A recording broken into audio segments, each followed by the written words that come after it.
He was yelling at me again. He'd done that so many times. But this time, I didn't feel good. I was sick. I was on the couch, and I just couldn't take it anymore. I just watched his mouth. I watched his anger. No, it was more than anger. It was rage. I just watched his mouth move. But then I began to think, I'm not going to live like this anymore. I've had 8 years of this. I'm not living like this anymore. As soon as I get well enough to get up off this couch and get some things together, I'm leaving him. I'm just not going to live like this anymore. 8 years earlier, I had married Harry. And within the first 30 days, I knew I was in trouble. He went into a rage, throwing things across the living room. He wasn't angry at me. He had seen a couple at the movie theater, and that set him off somehow. You see, I was young and I did not know anything about domestic violence, not a thing. So I knew none of the warning signs. About a year later, he hit me for the first time. And then he hit me again. And that time, he hit me so much and so hard that he left bruises, even though I was driving the car and wearing a big, heavy winter coat. And I told him then that if he ever hit me again, I would leave him. He never did hit me again, physically. He began beating the dog, but he never hit me physically. But the verbal abuse, the emotional abuse got worse and worse and worse, and just kept chipping away at the little bit of self-esteem I had even started with. Ironically, even though at home my self-esteem was going downwards, in my job it was going upwards at the same time. I was living down in the Ozarks, and I had gotten a job as a counselor at an alcohol rehab center where criminals stayed for 30 days to deal with their alcoholism. I was hired as the token. Yes, I was the token female. I was the only woman. It was all male clients and all male staff. So I was the token female. I was the token non-alcoholic. And I was the token college educated one. So I filled all the right boxes and I got myself that job in an environment of all men. Well, the board of directors brought in a new executive director soon after I started, and he was from the East Coast, not the Ozarks. And he saw potential in this young person. And he began to teach me management skills. Mr. Davis saw something in me. And while I was at work, I was learning new things and I was gaining respect and new skills. And then a year later, I was diagnosed with lupus. It's just one thing after another. Systemic lupus. That's an autoimmune disorder where your immune system thinks you have an infection, and so that immune system kicks into high gear and starts attacking that infection that's not there. And so your body is attacking healthy tissues and healthy organs. It was horrible. And I ended up in a flare-up that was just horrible. I was unable to go to work. To get out of bed and to go to the couch was an accomplishment. And if I could take a shower for the day, that was it. That was all I could get done in a day, was take a shower. And there were some days I couldn't even do that. Couldn't pick up a laundry basket, couldn't stand to cook, I couldn't do anything. On the outside, I looked fine, but my joints all hurt. It hurt to breathe because the lining around my lungs was inflamed. I had pleurisy. So with every breath, I was in pain. I was running a temperature. I hurt. On the outside, I looked just fine.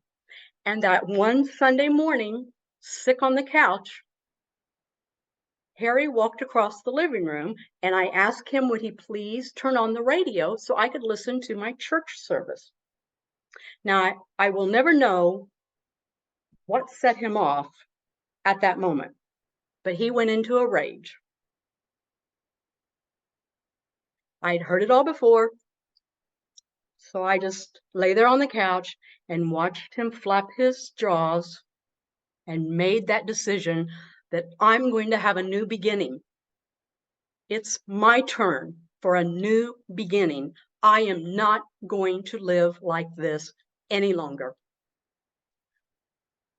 Well, for 3 months, I was on that couch. And then for another 3 months, I was on the couch half days. I was able to slowly get back to work.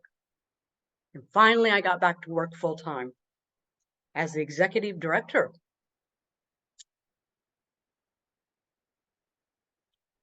You see, it was hard being a woman in the Ozarks back in the late 70s and 80s.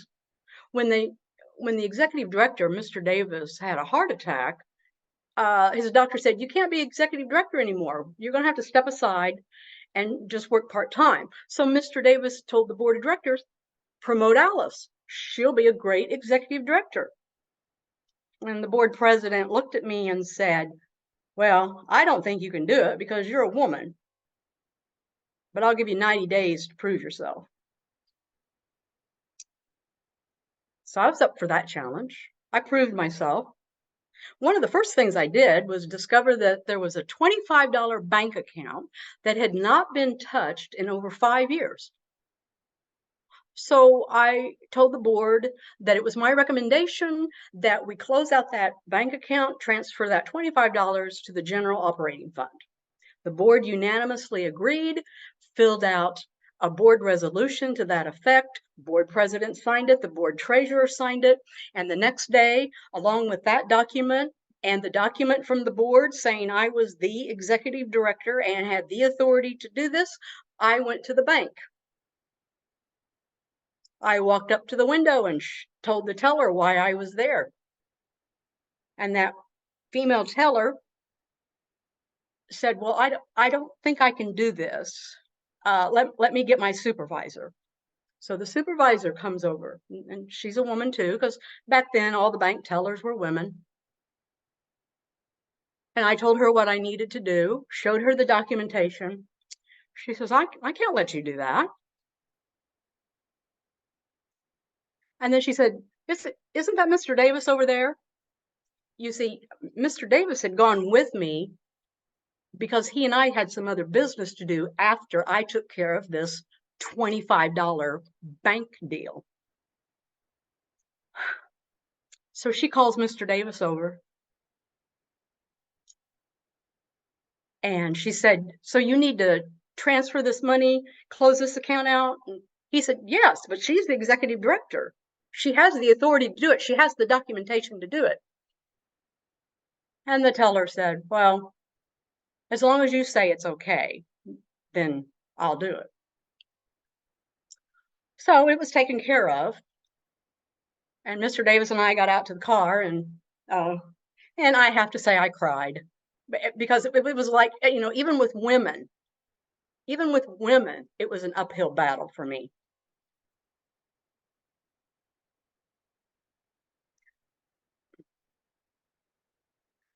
But I was going to leave Harry. It was all making me stronger. Isn't it funny how life works out that way? And so when I got back to work full time, I opened a secret bank account. I handled all the money anyway. So Harry didn't know that I'd opened this account and was having the statement mailed to my office, and I was squirreling away part of my paycheck. I was buying furniture that would go in my apartment and storing the furniture in a spare room at the office. I needed a car in my name. So I went to a used car lot and I found a car that I could pay for in monthly payments. The car salesman and I made a deal, And then it came time to sign the paperwork, and he said, well, since you're married, I'll need your husband to co-sign. And I said, no, I do not have any credit in my name. If anything ever happens to my husband, I have no credit history. Even though he and I have 2 cars and property, I have no credit history of my own. And I'm trying to establish credit history in my name with the purchase of this car. Now, let me note here that the car dealer had never once asked me where I worked or how much money I made.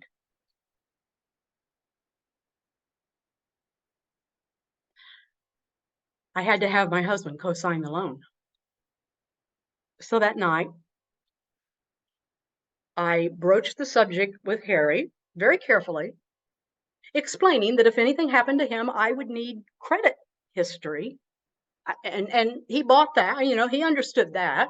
And so in a rare moment of being human, he said, yes, I'll go in tomorrow and co-sign the loan for you. So on the way to the office the next morning, I stopped at the car dealer and to give him the news. But before I could open my mouth, he said, I couldn't sleep last night because of you. I kept thinking about what you said.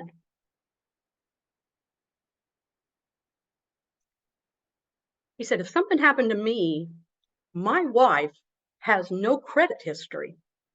She would be in the same situation that you're afraid you might end up being in. And that's not right. I can see that that is not right. So I've decided to let you have this car loan on your signature alone. Sometimes there is a God that watches out over fools. So I got my car. Now, it took 2 years from that Sunday morning on the couch until I was ready to tell Harry that I was leaving. And even though I did not know anything about domestic violence, I still knew that this was going to put me in some real danger. And sure enough, when I told him, he went into the other room and I heard him open a drawer and he came back with a handgun. And I didn't move a muscle and I didn't say anything because 2 years earlier, I had decided that I'm not living like this anymore. I don't care if he kills me. I don't care if he kills himself. I don't care if he kills both of us. I just cannot do this anymore. And again, I will never know what went on in his mind at that moment. But after a while, he just turned away and put the gun back in the drawer. I moved out. I had my new beginning. I was willing to let everything end, including my life, to have a chance at a new beginning. Now, that was back in 1985 that I left Harry. And since then, I've had a full life. Some of it's been absolutely wonderful. Some of it's been not so wonderful. But all in all, it has been absolutely a big life for me, accomplishing more than I ever dreamed I could. My husband now is Rich White, who's in the other room listening. And just to tell you the difference, the other day I dropped a glass and it shattered. Now, see, with Harry, I would have been terrified, not knowing if he would react or how he would react, because I never knew. But thank God it's been enough years that I've recovered from that initial fear that I always carried within me. So when this glass fell the other day and broke, Rich was in the kitchen with me. And he said, well, that's the last glass of that set. So it's a good thing all we have left are the plastic ones. And we just laughed and laughed and laughed. And Rich and I laugh and laugh and laugh every day. And we keep plastic glasses because I tend to be accident prone. But thank you all so much. And I thank my husband for the rich beginnings I have had with him every day. Thank you all.